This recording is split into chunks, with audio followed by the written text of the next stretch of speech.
Okay, good morning to everyone. 11 a.m. and as promised, here is the first ever live trading webinar from the FX Trade Academy.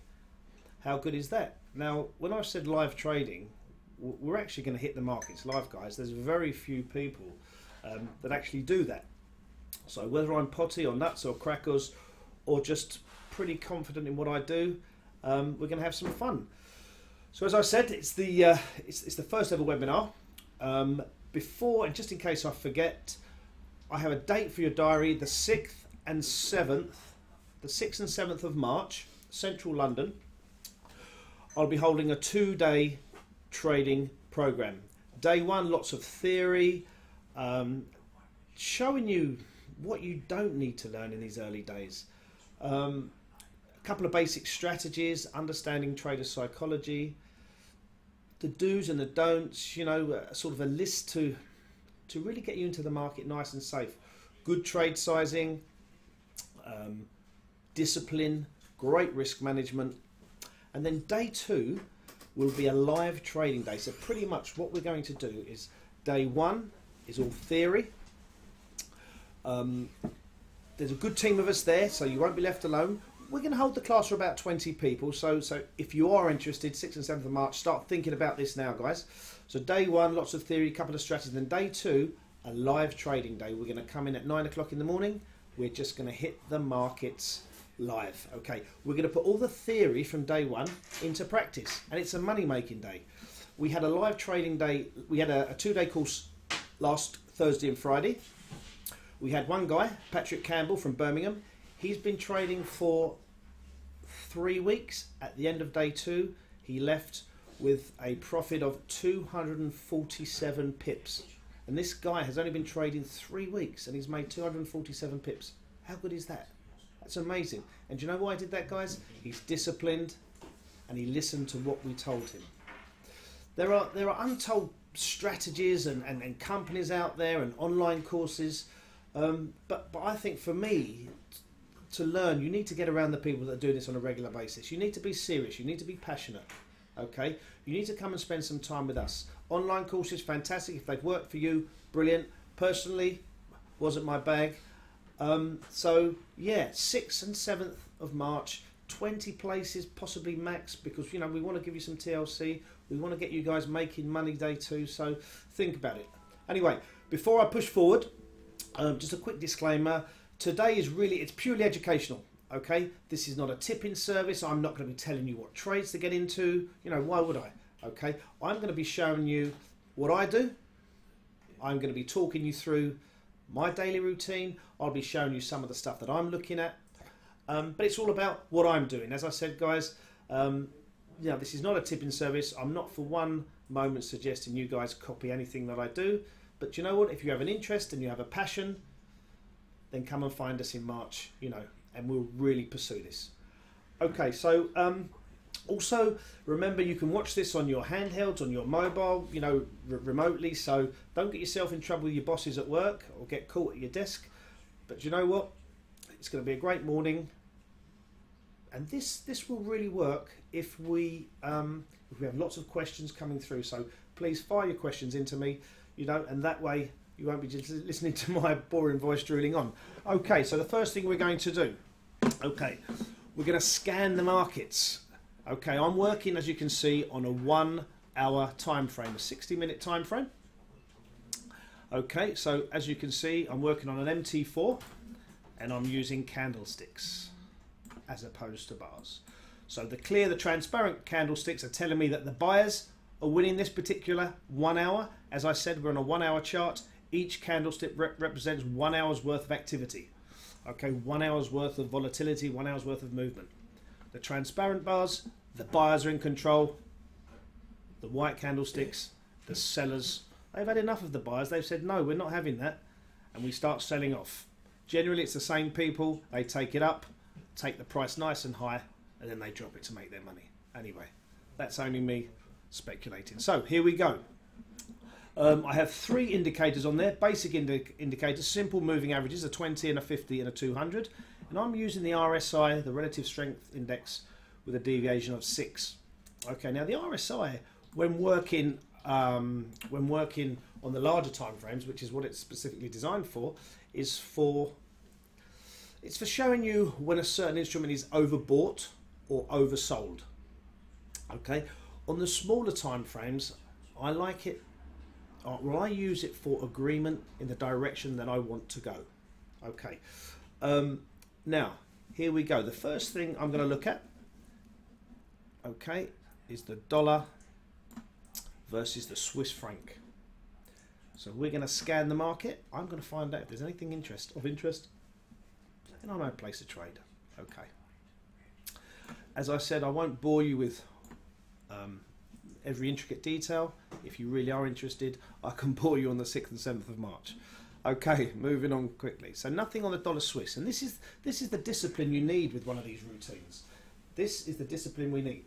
Okay. One of these routines is to scan through. If there's nothing there, there's nothing there. Okay, so we've got a nice question come through from Akram. How do you judge your trigger point?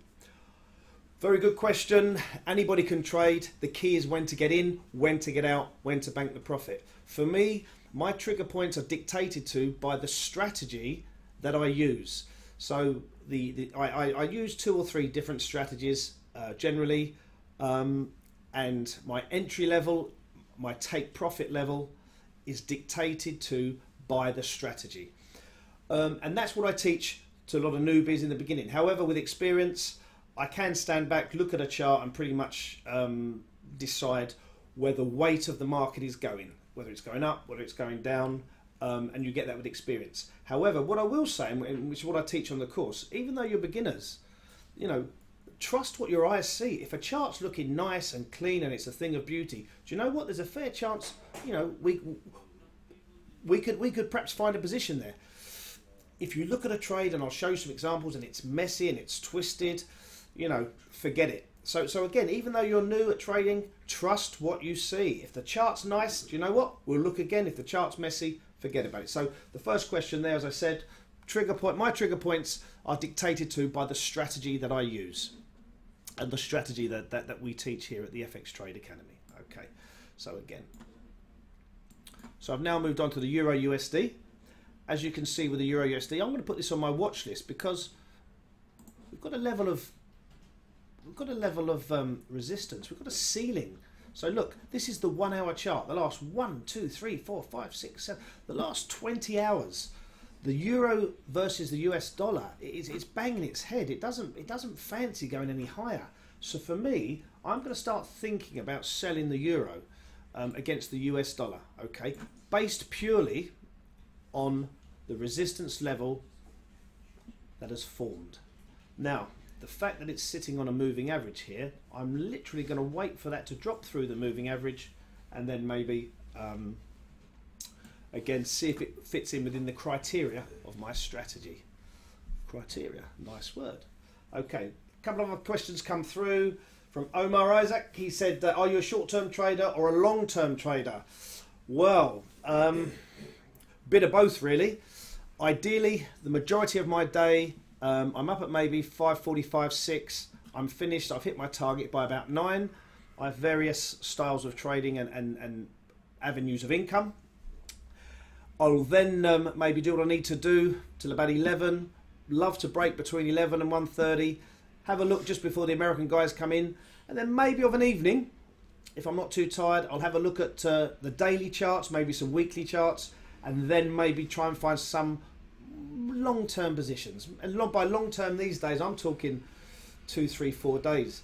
5, 6 years ago, you could find a trade on a daily chart and it would run for months, 2 or 3 months. The market's changed so much. I tend to find that, you know, a long-term trade these days for me is 2 or 3 days.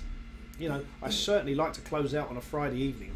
I don't want to leave anything over the weekend. You know, we never know what Mr. Trump's going to say over the weekend. So, you know, I try and close my positions over the weekend. So, another question. Okay, when you trade, what is your profit targets, 1-to-1 or whatever? I like to work on a reward to risk of 2 or 3 to 1. So I'm risking 1 part to make 3 parts of profit. Basically, that allows you, if you have 3 losses in a row, you win your 4th trade, your account remains stable. So that's a very, very good question. I would always recommend a minimum 2-to-1 reward to risk trade. If you get a 3-to-1, 4-to-1, but that's a very, very key question. Reward to risk. Another thing I'd like to put over, which is very, very important, is professional traders, they look at the risk first, and then they will look at potential profit. If the risk isn't within their parameters, then do you know what? They move away. A lot of newbies, a lot of beginners, they look at the potential profit in a trade, they forget about the risk. So for you guys starting out, it's very, very key. We look at the risk first, and then if we're happy with that, we move on to the profit. Okay, good question. Keep the questions coming, guys. Okay, so the next trade I'm looking at is a dollar-yen. Now, again, I'm sort of working on today, presuming that I've got a lot of sort of newbie traders, beginners. I know I've got some colleagues of mine who've got 10, 20 years experience. They're logging on today so they can, you know, have some fun with me later on. But the majority of you guys are newbies. So when I'm teaching, I like to make sure you guys give yourselves half a chance to actually get this right. So as you can see here on the dollar-yen, it's on the 1 hour. It's sat in between the moving averages. So we call that no man's land. And I would recommend, and what I teach, again, a lot of new guys, is if the price action, if this one hour candlestick, the candlesticks, the price action, they're in between the moving averages, then I would leave it alone. Okay, so we're looking for price action to be above moving averages or below moving averages. Okay, so at the moment I'm just going to move away from that one. I also find if I'm talking about a currency pair for longer than about 30 seconds, then there's nothing there. You know, there's nothing there. Even if I close one eye and stand on a box, you know, I can try and find a trade, but I don't think it'll be there. Anyway, moving on. So we'll look at now the dollar versus the Canadian, and again, it's just in between the moving average. However, if I bring the chart quite close together, it's also very low. It's at a recent low. It's sitting what we call here on a level of support. So again, for me, yeah, I'm sure we can find better. So again, it's in between the moving averages. If I'm going to stick to my rules, the rules that I teach you newbies, then do you know what? I need to move on. Okay, so again, we've broken through the moving averages. This is the Aussie dollar against the US dollar. Okay, we've had a nice 1, 2, 3, 4, 5, 6, 7, 8 hours of buying.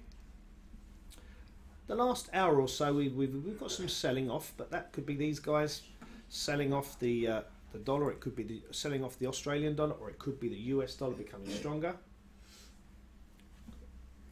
Okay, and then I'm looking here, and what I like about this one, as you can see here, once I bring the chart up nice and tight, again, we've got a nice level of resistance, a nice ceiling showing itself. So again, we've got 1, 2, 3, best about 4 touches. It's come down. Okay, again, I'm going to put that on my watch list. Aussie dollar, US dollar, to short or to sell. Okay, another question. How many trades do we recommend per day? Again, I recommend, I teach a maximum of 3 live trades at any one time. Now, if one of those live trades move into profit and you manage that profit with a stop loss, meaning there's no risk, then you can place a 4th trade. So a maximum of 3 risk trades at any one time. I'd also, you know, make sure that out of those 3 trades, you're only using the same currency twice. So for instance, if you've got short dollar Swiss, short dollar yen, you're not going to go against short dollar CAD, purely because if it goes against you, that's 3 trades pulling your pants down. It's no good. Okay. The other thing that I recommend as well is don't contradict your trade. So if you're selling or you're shorting dollar yen, which is predominantly saying we've got a weak dollar, and then you buy dollar CAD, you know, it's a contradiction. We're buying the dollar, we're selling the dollar. Pretty much it's going to even itself out, and you've just wasted two of your 3 trades per day. So 3 trades per day, and you know, for me, you can't go too far wrong. Okay, let's see what else is happening. So again, Aussie dollar USD, that's looking nice.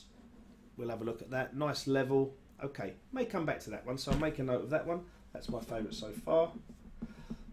And the reason we scan through the market, as opposed to just see a trade and place a trade, because do you know what? As we scan through all the currency pairs, we could find some better or higher probability trades further down the line. So we build a watch list, then we revisit that watch list to find out which are the better trades, that, you know, the higher probability trades to make us a few pennies, which is what this is about.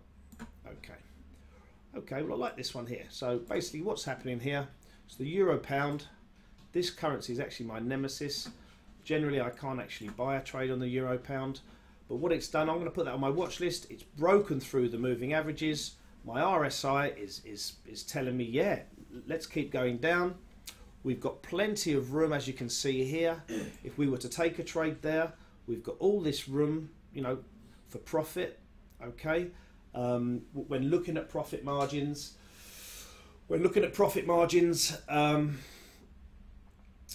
you know, we need to make sure that we're looking at a level that it's been to recently. What we wouldn't do is have our profit down here, because as you can see, based on this 1 hour chart, it hasn't been there for quite a while.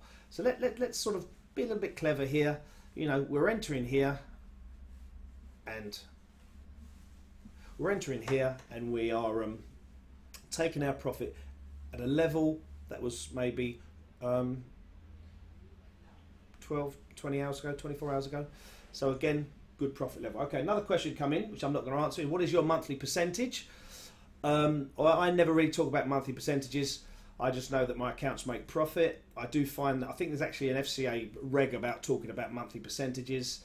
When I was a fund manager, which I was up until June 2015, if anyone asked me that question, I would invite them to my office and I would show them my performance, which were audited and had to be audited for FCA regs. So again, I don't do fund managing anymore. I'm just out there teaching you guys, looking after myself and the family money. So generally, like I say, if I was a fund manager and you asked me my percentage, rather than tell you, I'd like to show you with statements, and that's the way it works.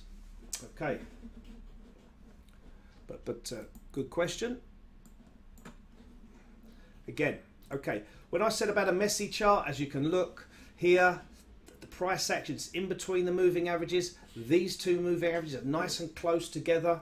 For me, it's what we know, what we call out there in the trade, we call it lineal. It's messy. Okay, so there's a lineal trade. We have good trades or we have lineal trades. So that one for me, it's messy. We're not going to look at that one. Okay, again, if we're talking about a trade for more than 30 seconds, the probability is it's not there. Okay, so again, for me, this is the discipline. Euro against the Swiss franc, not looking too great. Again, wow. Even you guys can tell, you know, good, bad, or messy. That another lineal trade. Look, the moving averages are all tangled. We've got divergence here, so this is going up, this is going down. Again, the discipline is, guys, and it's what we'll be teaching you on the 6th and 7th of March, if you can get there, is to step away. Look at the chart. Trust your eyes. It's messy. It's entangled. Not for me. Okay, another question. Okay, when did I do my first trade? Well, my first FX trade was about 10 years ago, and I can't remember. Possibly lost the first few trades, because what I didn't do, I didn't take any instruction. I didn't educate myself correctly to trade the markets. Basically, I saw friends making fortunes, making good money. I tried to jump from A to Z, and so my early days of trading weren't that fruitful, for the sole reason that I did not educate myself properly to learn how to trade the FX market. Okay, so one of the key successes of what we do, you know, with the FX Trade Academy is that, you know, I've got lots of experiences, you know, both good and not so good, to show you guys. You know, it's all personal experience. So that's the key to that one. But another good question. Besides, I like to only remember the good trades. Again, okay, so for me, the trade's going up here. It's banging its head on the 200 moving average, which is a very, very strong obstacle to get through. This is the pound versus the Swiss, so we're getting some pound strength at the moment. We're getting some pound strength, so yeah, we could keep an eye on that. So I'm going to make a note of some pound strength, and then we can revisit.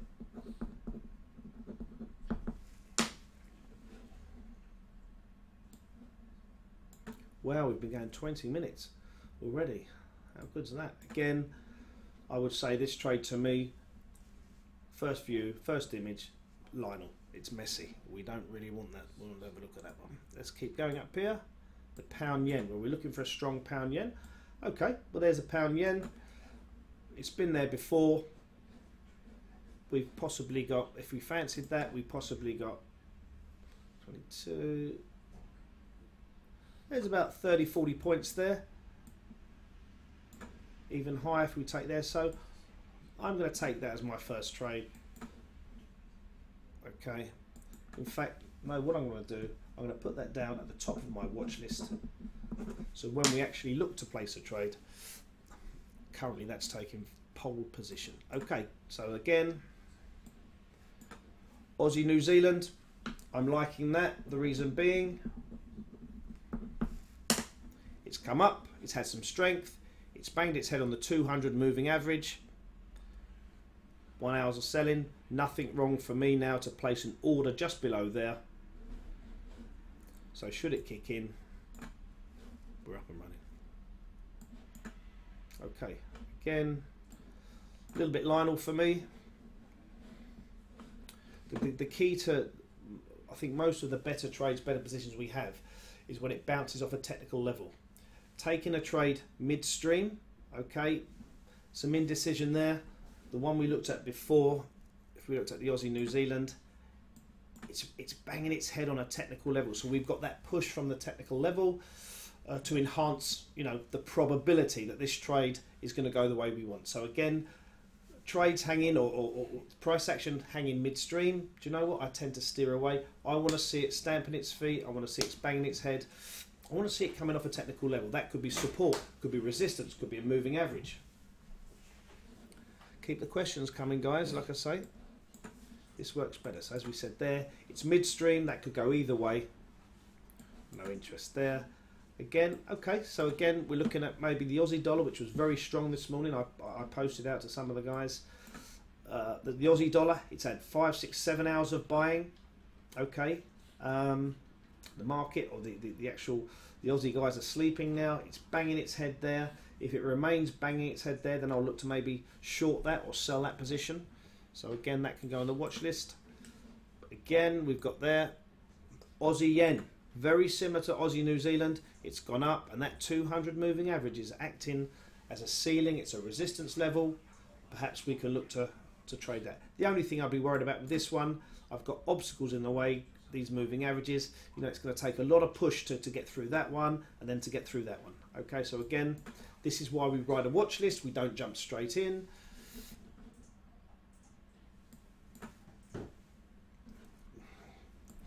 Okay, again, suspending midair, not too good for me there. Okay, other little clues on this one. What I'm seeing is it's broken through the moving averages. I'm seeing a moving average crossover here, which is very, very important. It could be the start of the run, and we're lucky enough to maybe jump in at the start of the run. So again, there's nothing wrong with placing an order there.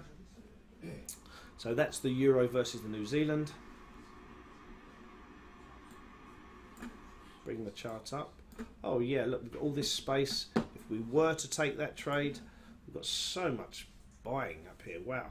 You know, it's like, you know, with the markets, we learn the phrase at school, don't we? You know, we buy low and we sell high, and that's, you know, that's the key there. So, you know, we're relatively low here, and we've got all that room. So these are the key things, guys, when doing your trade selection, is to you know, you could find the most wonderful setup, but make sure there's some room to actually get some profit. We don't want to be pioneering new ground. We don't want to be buying right at the top here. You know, we don't want to be buying right up, no matter how good the setup, we don't want to be buying up here. We want to be selling.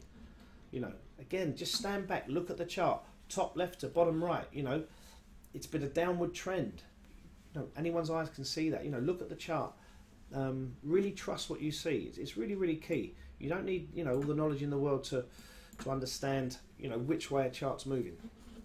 Nice and basic. Okay, so again, let's CAD. Okay, so again, what I like about that one, I'll pop that on the list. It's come up, it's banged its head, it broke through there, came back, tested, broke through, tested, it's tested again. So, you know, the sellers look like they fancy dropping that euro a little bit, don't they? So again, I'll put that on my list. My RSI is steaming down, it's coming off down there, so yeah. Okay. Good question from John. Great question from John. How do I control my emotions as a trader? Well, the one key way, and there's only one real way to control the emotions, John, and that's with correct trade sizing and risk management. So if you're risking, if you can get to the level of risking maybe 0.5% of your account every time you trade, 1% maximum, then do you know what? If a trade's going against you, it's not going to do too much damage, is it? You know, irrelevant of how large your account is.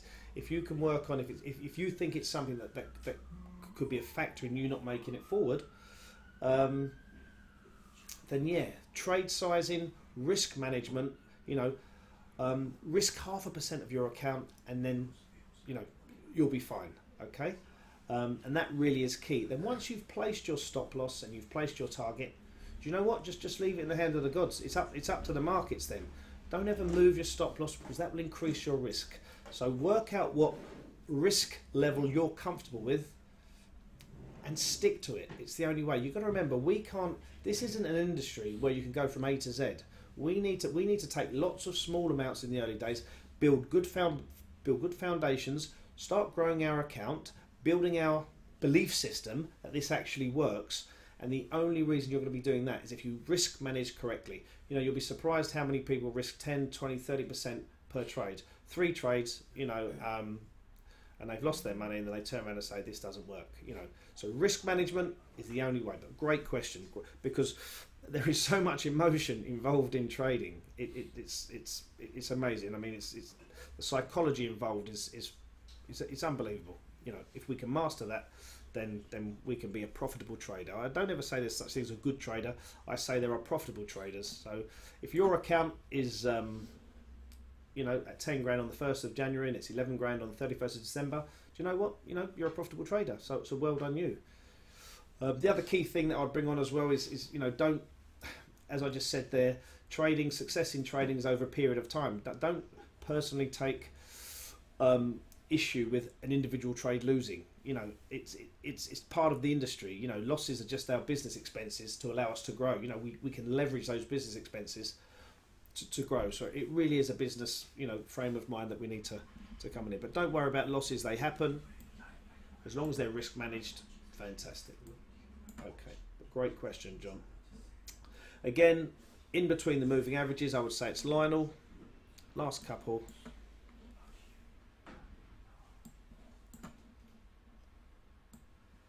Okay, and again, in between the moving averages, it just doesn't look tidy, does it, guys? Look, you know, we've got the moving averages tight there. It doesn't know which way it wants to go. It's, you know, it's been ranging sideways. The indecision, lots of indecision. Yes, on the long term, if we got in down here, fantastic, but we didn't. We're up here now. We didn't get in. It's just going sideways. We can find something better. Okay, so what we're going to do now is we will have a look at the watch list, the 4 or 5 currency pairs that we looked at.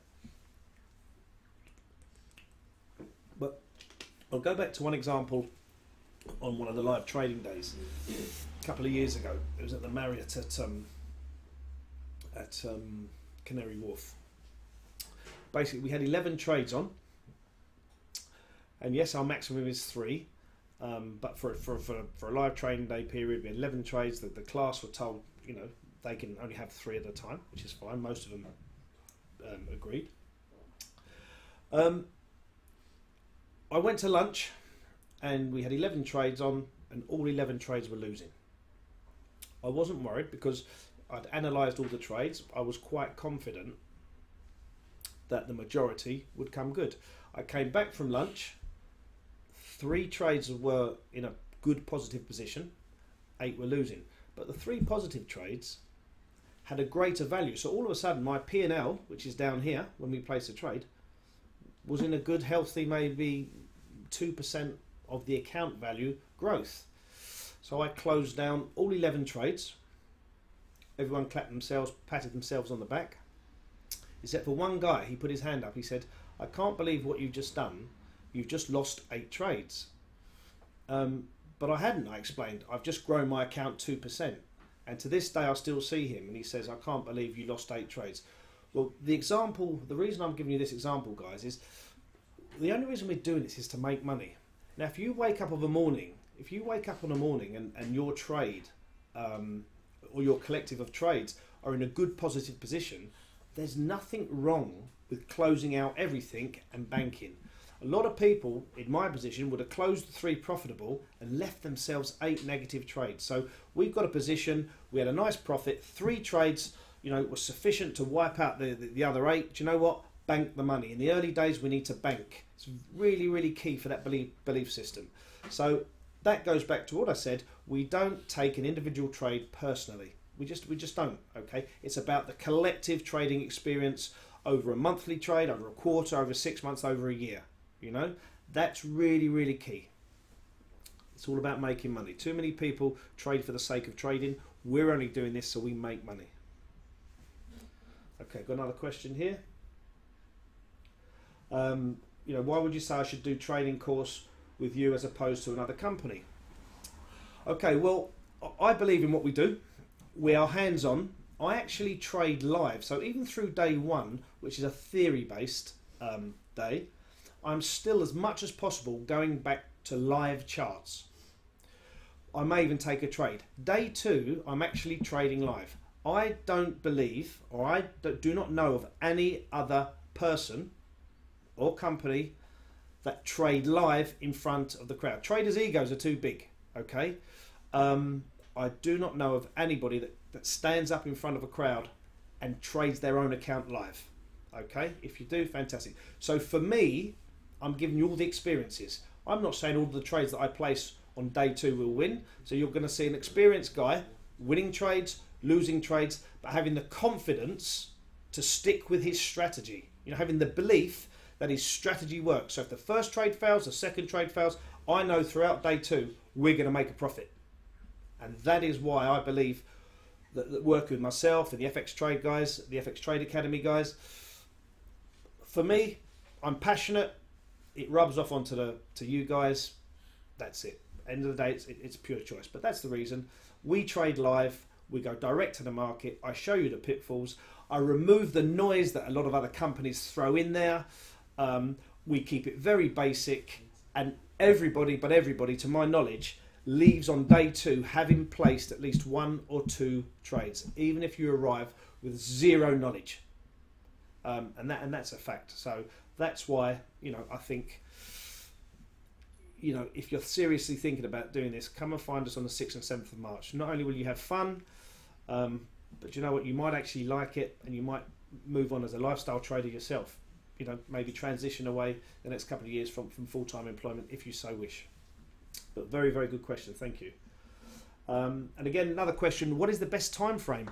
Well, the time frames are really relative to the strategies that you use. So I do a lot of intraday stuff. So on some mornings, I could place 50 trades in the morning. I'm in, I'm out, I'm in looking for 10 pips, 20 pips, 30 pips, whatever.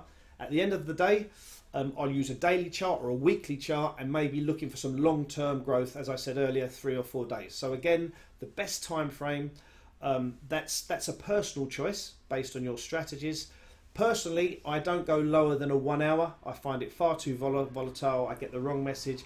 I believe with the 1 hour chart, we're just starting to get a good view of how the market's settling. But I look at other time frames. So yes, I trade on the 1 hour, but I also look at maybe the 4 hour and the daily, so that everything's in agreement. If I want to short something, I want to see the 4 hour shorting that particular instrument. I want to see the daily shorting instrument. So again, it's all relative to the strategy that you're trading. And yeah, there are some great 5-minute strategies, 2 minutes, whatever. Personally, I don't trade them, but you know what? You know, if a guy's making money off them, well done, fantastic. I would never knock anybody for that. So, again, good question. Okay, so now we're sort of going to start slowing down, start winding down, guys. Don't want to give you everything, don't want to give you all the secrets, you know. I love to meet you in person on the 6th and the 7th, but here we go. So we're going to have a quick look at the trades that we looked at. So the first one I looked at earlier was the pound yen, which I fancied. Now I'm going to go back now to see if I still fancy that pound yen. Okay. All of a sudden, I don't. We have an indecision bar here called a doji. The RSI looks like it's run out of steam. It's lower than the previous peak, which possibly has given us a lower high. Okay, so we're coming down the stairs. So all of a sudden, I'm out of that. It's done. Okay. What else was on my watch list? Aussie dollar, US dollar. Let's have a quick look at that.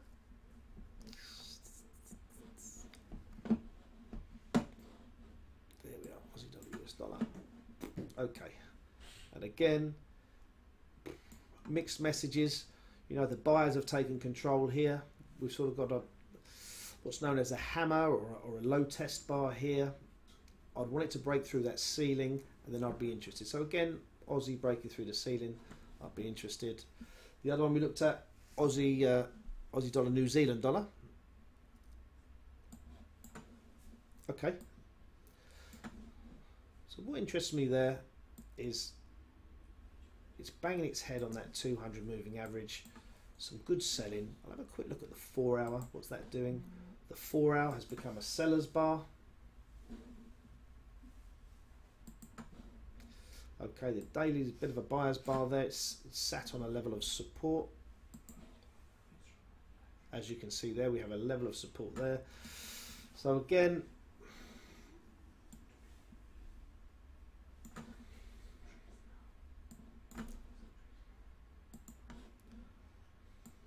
yeah, what I won't do, second thoughts there. Now, the watch list that we've built doesn't mean to say that when the American guys come in the next hour and a half or so, that these will reset themselves up. So, you know, there's never a problem keeping this watch list. We never know. For later on, for my second session would be maybe 12:30 to 2:30 if I was doing the afternoon session. After 3:30, then not much is really happening. So again, okay, let's have a quick look, then I'll answer a couple more questions. Let's have a quick look at pound USD. Okay, so pound USD pushing forward.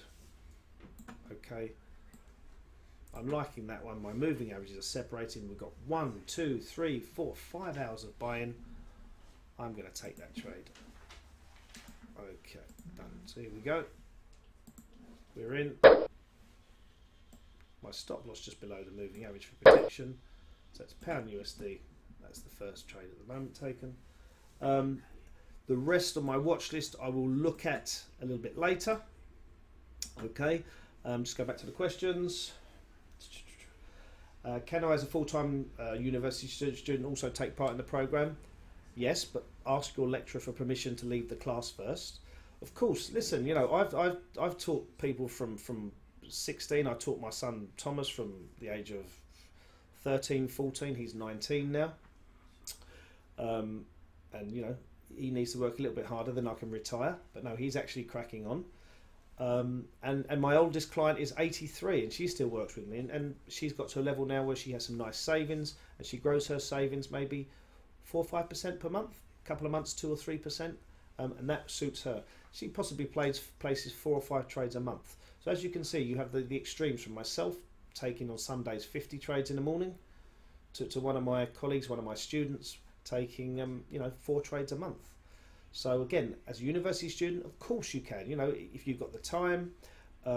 We're teaching lifestyle trading, so ideally in the early days it's for people that have to go to university, to college, people that have to go to work. You know, you just get up 30 minutes earlier, you analyse the markets, you place your orders, close your laptop, then off you go to work. You know, and we let our trade selection look after itself. So lifestyle trading isn't about giving up your work. It's not about spending hours at the screen. That's boring. Unless someone's giving you a big salary to do that, you know, forget it. Lifestyle trading is about finding some technical setups, understanding one or two key factors within those setups, placing your orders, placing your stop loss, so if it goes against you, we lose a little, placing our take profit level, so if it goes our way, we're making some nice profit, and then going to work or going to college and doing your thing. So it's ideal. Lifestyle trading is about placing trades, closing your laptop, and doing something you actually care for.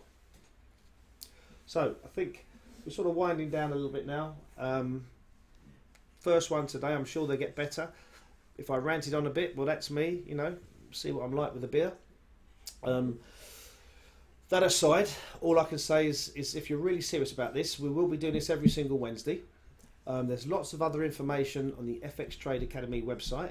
Some great guys there. We've got a landline there, so which is unheard of these days. You know, an actual landline, so you can actually speak to our guys. They're all experienced within their trading fields, various fields of trading, various strategies. So if you're interested, give them a call. If not, come onto the website, have a look. I would recommend, if you're serious about joining us on the 6th or 7th of March, you know, we have availability for about 20 people. So, you know, if you're serious, get your name down as quickly.